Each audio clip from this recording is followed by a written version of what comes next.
I was really concerned and worried about this release from Muse. Like, legit worried. I had almost written off the release as just another release done by a group whose glory days are kind of behind them. Luckily, such is not the case for Matthew, Dominic, and Chris, giving us an amazing album, and let's find out why.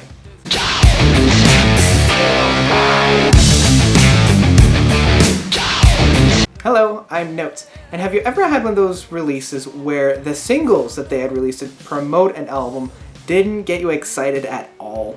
Leading up to the release of this album, Muse had given us a taste of what to expect with such singles as Psycho, Dead Inside, and Mercy, and really none of these songs really captured my interest.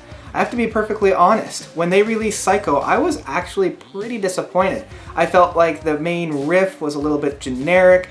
The song was structured very simply with just the verse, chorus, bridge, then chorus again. And the same was kind of seen with Dead Inside. Although I felt this song was a little bit better, the bridge near the end was a little bit more meaty, it had a little bit more of a hook to it. And with Mercy, I felt like we had already heard a lot of this before, nothing was really making that big of an impact. So with those three songs leading me into the album, I was very concerned of what Muse had to offer. So I think because going into this album for me, the bar was set a little bit low. I will admit, the last two releases that Muse had put out, Uprising and The Second Law, they weren't the A game that we were expecting from the band. They were very experimental, they were just reaching out, seeing what they could create, and on the one hand, I applaud them for trying something new, trying new things, really getting out of their comfort zone and seeing what could happen.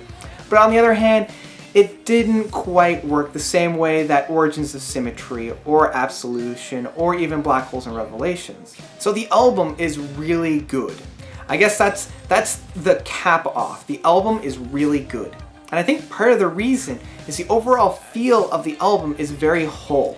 At the beginning of this review, I said that the singles didn't really make too much of an impact on me, and that was because it wasn't seen on the album as a whole. Listening to these singles, as they are contained on this album, actually raises my enjoyment of them. Although all of the singles that we've already heard do take up the first half of the album, that doesn't mean that the band has played all of their aces right off the get-go. In fact, and I don't know how they did it, but they were able to keep their star card in their hand without anybody knowing until the very end of the album. And that is with The Globalist, and I'll get to that in a second. I think my main praise for this album is it doesn't suffer from a low point or a drought, an area of the album where you're just kind of sitting there and waiting for the music to pick up again. The last two albums of both The Resistance and The Second Law really suffered hard from this. And luckily, the music is solid from start to finish, and it's a really nice treat. It also has a very unified identity, and I think that is found just through the main structure of all the songs found on here. So getting to the actual nitty-gritty parts of this album, I'd say for pretty much all the songs, except for maybe one or two, all follow that same kind of structure of verse, chorus, bridge, chorus, kind of a sound structure. There's a few that deviate slightly from this, but that's the main structure of every song on this album. On the one hand, it's nice, it's familiar, you're never kind of caught off guard like you were in the past, but on the other hand, it does become a little bit repetitive, at least within how it's structured. I also like the fact that this album has a very clear start, middle, and end, with that JFK kind of interlude being that midpoint on the album, giving the listener a little bit of a break before getting slammed back into it. I also believe that my favorite song on this album happens right before that JFK moment with The Handler. This song for me is one of the highlights. I love that riff on the album, and the bridge is actually one of my favorite parts on the album. It shows how Matthew still is a genius when crafting a very complex and intricate riff.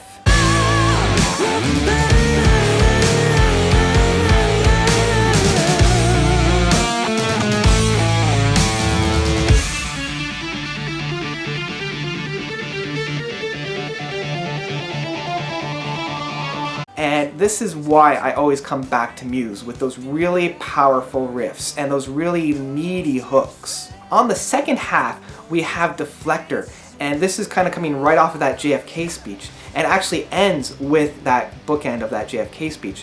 And I love that, again, it's that same kind of feeling, that same kind of tone that the Handler had.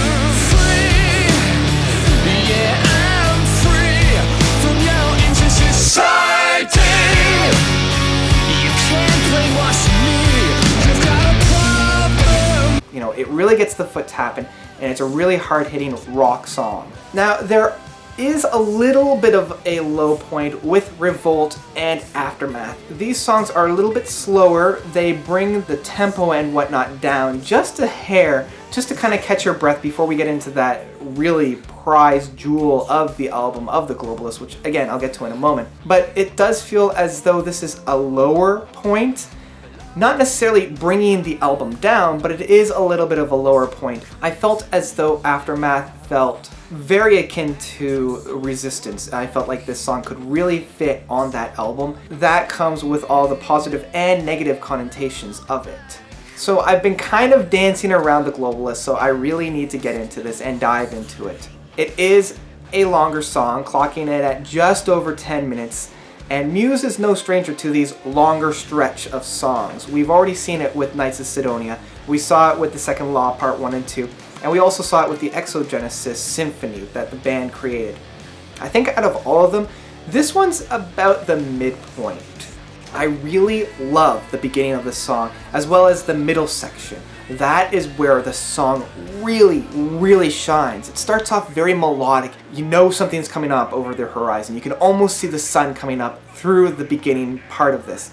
And then Matthew comes in with the vocals, and it's very soothing. It's very crystal clear. And I love it. I love that deep bass that's introduced. I love just how all the instruments work together. This is something that the band has been trying to do for a very long time, and I think they finally succeeded. You know where the song's going. You know what's going on. You're very comfortable where you're at. You get smacked into the face with that very quick and very heavy guitar that Matthew's so good at. It just keeps hitting you, and it gets harder and it gets harder and it gets harder, and you hear this countdown coming, and you're getting more and more excited. And then once the countdown is finished, you have these 8 bars of just this raw power that is affecting you. And after that 8 bars of just sure and utter buildup, you have this amazing guitar riff that again continues for another 8 bars. And I don't know, I was just submerged, and I was doing one of those holding my ears while everything's going on, like, yes, let it wash over me. Keep going, guys, keep going. But, and here is the main thing, right after those 8 bars of the big guitar kind of solo, interlude, whatever you have, after those 8, it stops. The song basically comes to a screeching halt, and it ends with almost this weird, I don't know, it just ends on this very strange note that we've already heard again from the Resistance. The song just stops, and maybe it's my own personal taste on this, but I got really angry. I got really pissed off when I heard that, and I don't know, it took me a while to recover. And you know, I was sitting there literally listening to the song, even at those great parts, going like this. You know, I know what's happening. I know what's going to happen. I don't care. I know this is amazing. I know what I'm listening to is great music, but I know after these 8 bars, I'm just going to get smacked in the face. And there it is. So instead of keep that really amazing energy going, they stopped. And I was really disappointed about that. And that really brought the enjoyment of the song down. So the ending is, I guess, the ballads that they had already done just resurfaced again. And I know I've over talked about this, but I really needed to get that out. And again, the whole album ends with the title track of Drones, which is just Matthew overlaying himself in a very interesting vocalizations of it's just him, just harmonizing with himself. And I will admit, it was a really nice way to end the album, but again, that Globalist, I'm on the fence, man, because the first and the middle part of the song is so good, and then we get to that ending, and I'm just, So all in all, I did enjoy the album from start to finish. It does have some criticisms that I've touched upon. I bought this album opening day, and it is the first album I bought from the band since Black Holes and Revelations on opening day on vinyl, and I would encourage everybody to check this out. I would recommend picking it up because it is a really good album. And that's it. What did you guys think of this? Do you think that it's as good as all their past albums? Does it kind of pale in comparison to the giants of the past, like Origins of Symmetry, like Absolution, and like Black Holes and Revelations? Or do you feel like they should have continued on with that experimental side of things that they were doing with the other two? Let me know, comments below. And that's it. Notes out. Side note! Okay, so I know I've already done a overlong and overwinded review, but I do need to talk about one last thing. I picked up the vinyl of this album last week, and I am actually a little pissed because they did it again. There is enough music on this album to cover one single LP, but what did they do? They gave you 2 LPs. They split the album up into 2. And I don't know why. It breaks up the listening of the music, it breaks up the groove, it breaks up the enjoyment, and I'm actually very disappointed. If somebody can let me know why they continue to do this, because they've done it in the past with a lot of other albums, where they only put 2 songs on a side, so it's really hard to get into the groove of the album. Anyway, that's a side note. That's it for me. Glad you guys enjoyed it. Let me know what you guys thought. Comment below, and I swear, this is it. That's it. Notes out.